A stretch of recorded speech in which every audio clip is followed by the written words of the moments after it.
Hello and welcome to my build review of the AT-M6 Heavy Assault Walker from Bandai. If you want to see how I got from this pile of plastic parts to this diorama, just stay tuned. Also, there will be 4 keys for Steam games hidden in this video, so stay focused and you might get a free game just by watching this video.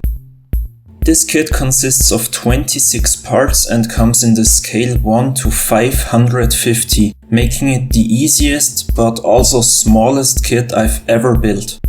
If you want to see more about the contents of the box, I already uploaded an unboxing video a few months ago. The building process took me about 15 minutes and I had no problems fitting the parts together whatsoever. Furthermore, you don't even need glue because the parts just snap together. The only tools I needed were pliers to remove the parts from the sprue and a knife to remove the leftovers where the parts were connected to the sprue. I can clearly recommend this kit to every Star Wars fan as well as people who want to introduce their kids to scale modeling. Apart from the easy building process, you don't even need any paint, because the model already comes in a grey tone similar to the real counterpart from the movie. I myself wouldn't call myself a huge Star Wars fan, mainly because of the latest movies, which were pretty bad in my opinion. However, I really like those huge, mean-looking walkers from The Last Jedi, so I got myself one. Here you can already see the outcome after assembling the kit. However, I wasn't done with it at this point. I thought that the grey was a bit lighter than in the movie, so I airbrushed the parts with my Panzer Grey acrylics. After that I used some metallic colors and a brush to add a bit of detail. Even though the real walker doesn't look like that, I wanted to get a bit of variety in colors. In the next step I masked off some panels on the body and sprayed a slightly different color tone on them. Maybe these panels were replaced lately and have a different look because of that. It was all a bit fiddly because of the tiny scale of the AT-M6, so I had to use a needle to paint even more small details on the model. When I was finally satisfied with the amount of detail, I sprayed a gloss coat on the model. To create the effect of a battered walker, I applied a heavy wash with black and brown animal colors.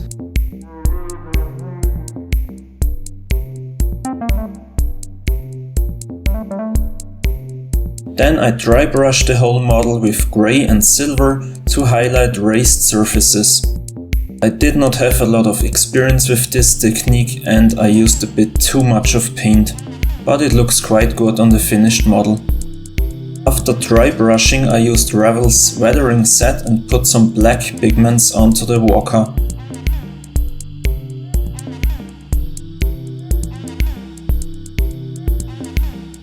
I also tried to get a rust effect in some areas with the according rust pigments. Again, I wasn't too canny and used plenty of it. I fixed everything with a matte coat and was basically done with the walker. However, I wanted to create something special out of this tiny kit. Therefore, I prepared a small styrofoam base which was covered with paper mache. I wanted to recreate the planet Crate from the movie The Last Jedi, where the walkers move towards a rebel base on a salt flat. Beneath this salty surface there is red soil. Therefore I mixed red acrylics with sand and glue to recreate this effect. I covered the trench and crater with this mixture and added traces where the AT-M6 moved. Furthermore, the walker's legs were covered. To add even more to the diorama, I created some rebel turrets out of modeling clay. Because of the scale of the diorama, that was quite nerve-wracking. It was easier recreating the turrets from older Star Wars movies, so I abandoned the plan of building those from The Last Jedi. I did not calculate anything, but the size ratio seems to be quite right.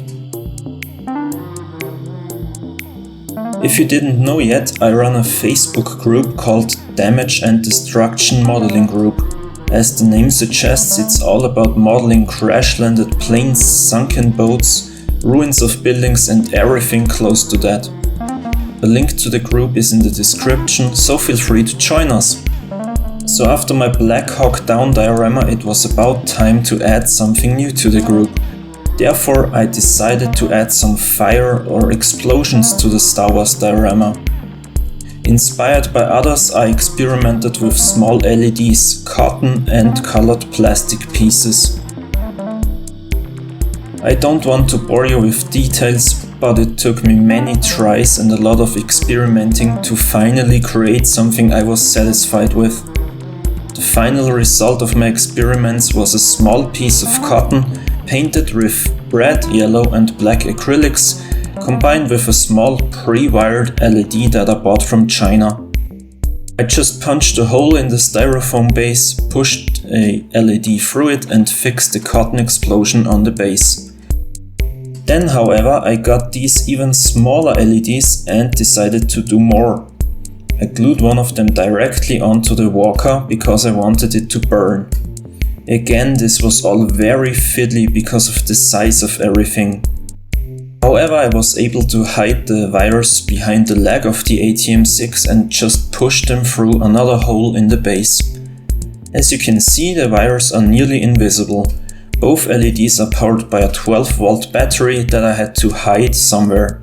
So I cut out a part of the base and hid the battery compartment below the base.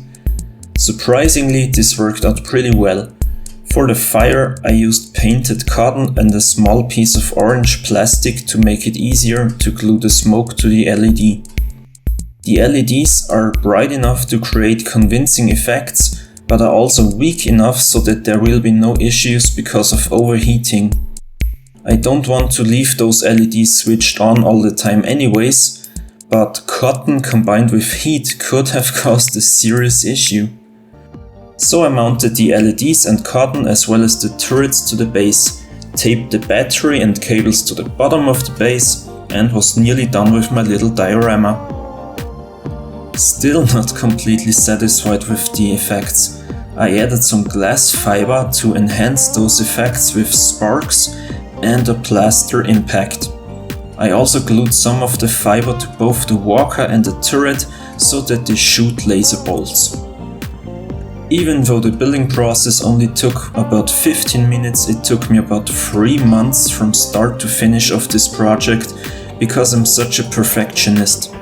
I also took many breaks and had to wait for the LEDs from China.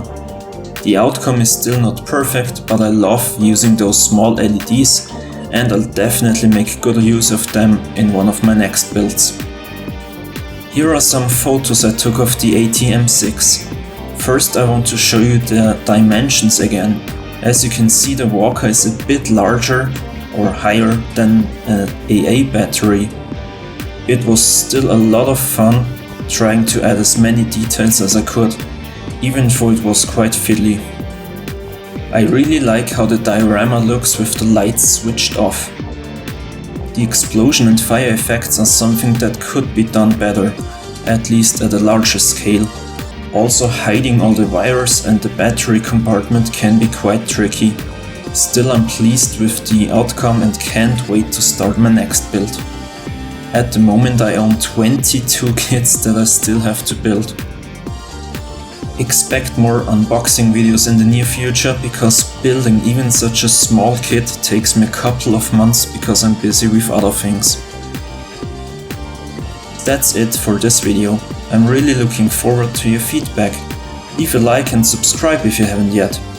If you want to see more fire and explosions, just join the Damage and Destruction Modeling group on Facebook, linked in the description. Also check out my account on ScaleMates to see more of my work. So that's it for today. Thanks for watching and have a nice day. Bye!